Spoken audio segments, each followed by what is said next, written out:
that you offer so that we can start to put together the higher ed side of it.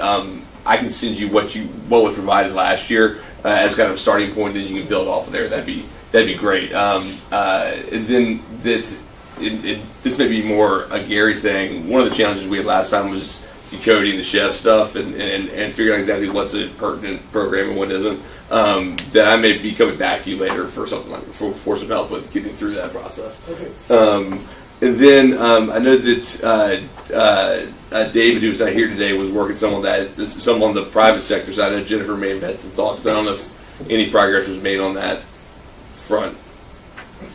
No, Okay. not really. We're sort of outlining it.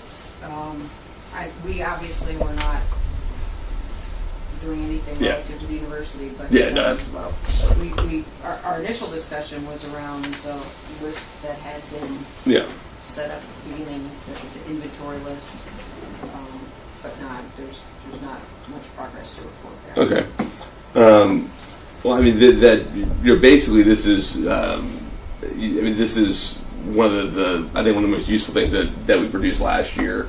That our annual report is in November. I mean, I think that we can work towards having some progress on updating the private side, and I can talk to David with this as well by the August meeting, so that the group has something to review. That I'll get the higher ed side of things put together. Amy Alice. How are you there?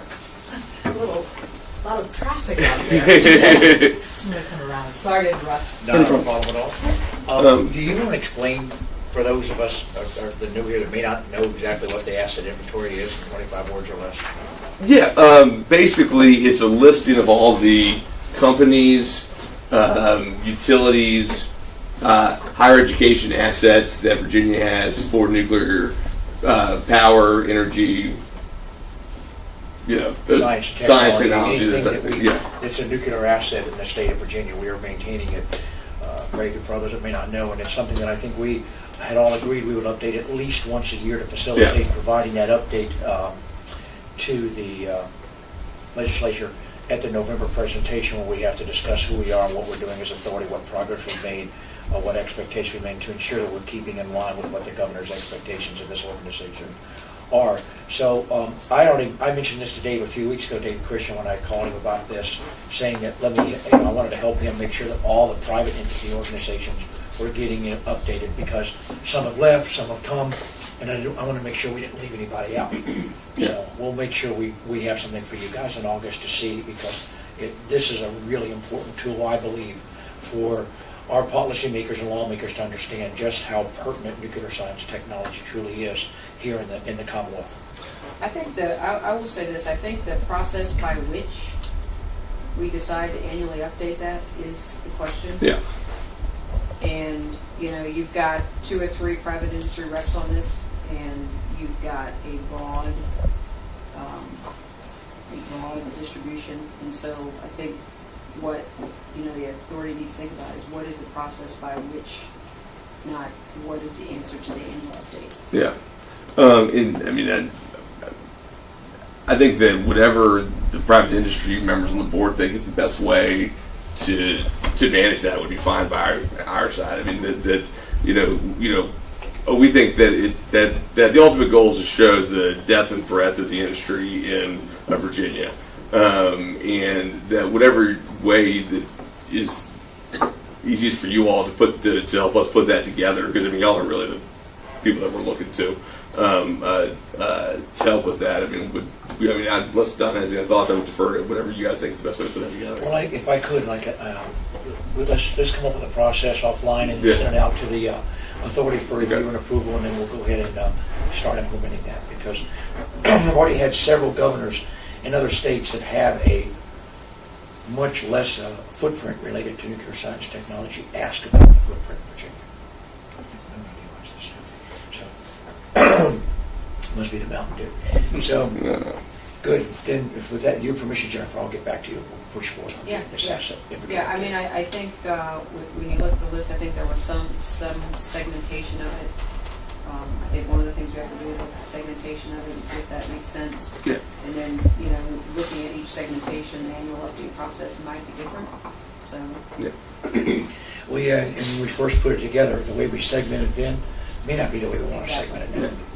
So, And then appointments update. The only item that I have there from my side is that we will have one open seat for a private sector partner, for a private sector nuclear industry, a nuclear company from the private sector. We're open to suggestions. The governor likes to have a couple options for people to select. And right now we don't have any super hot leads. So that if there's any of your sub companies that you work with, I think we'll have the kind of the major players will continue to be at the table. If there's anyone who may be like, the minor league, secondary folks, that we appreciate those ideas. We should have. Different segment. Yeah. I knew what he meant. I'm just not going to say that to him. Yeah. I think it's important that we have a different segment. Yeah. I'm kind of looking to you all to see who you think might be a good representative for that other segment. Like a tier 2. Yeah, like a tier 2 player, because we have all the tier 1 players represented.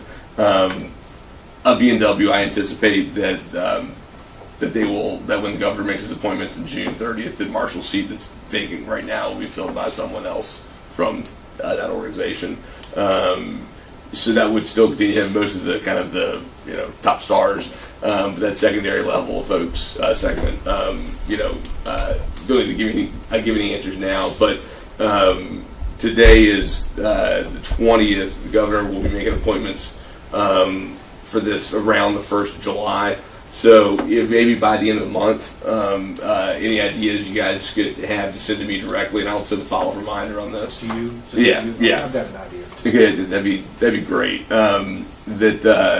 Spot like this, I want to be able to give at least 2 good options. Where if you selected either one, it'd be fine. I will send you. Terrific. That'd be great. Excellent. Now, Randy, we're down 2 members right now, correct? Correct. That it's Marshall's seat, and then it's the private industry. It's the private education seat, which we have a line on. A couple folks there that the secretary's office anticipates we'll be able to announce when we do the reappointments on the 30th.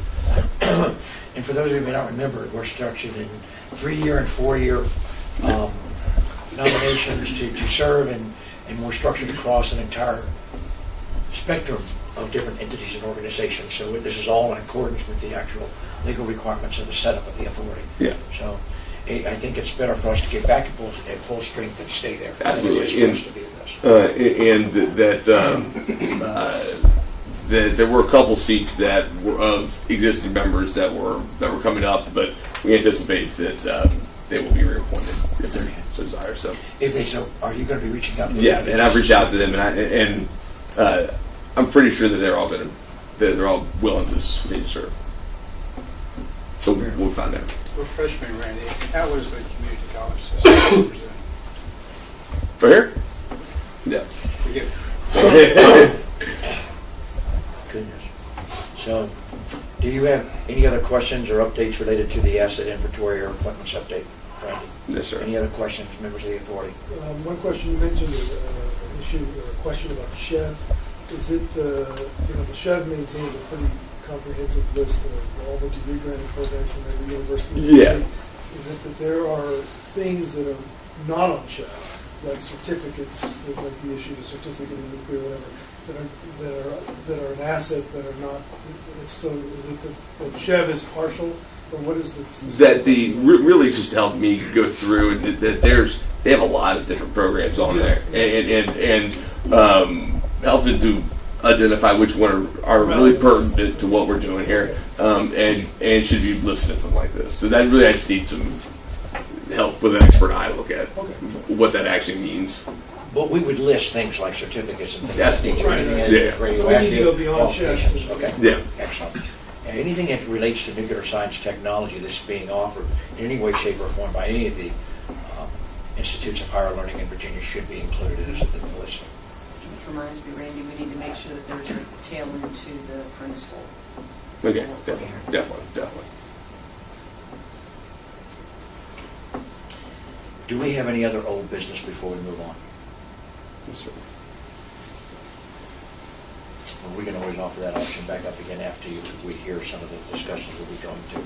So our first topic then of new business moving on is an update on the federal nuclear issues. And Craig Piercy, our American Nuke Society Washington representative, has been kind enough to come and speak with us. So, Craig? Thank you. Good morning, everyone.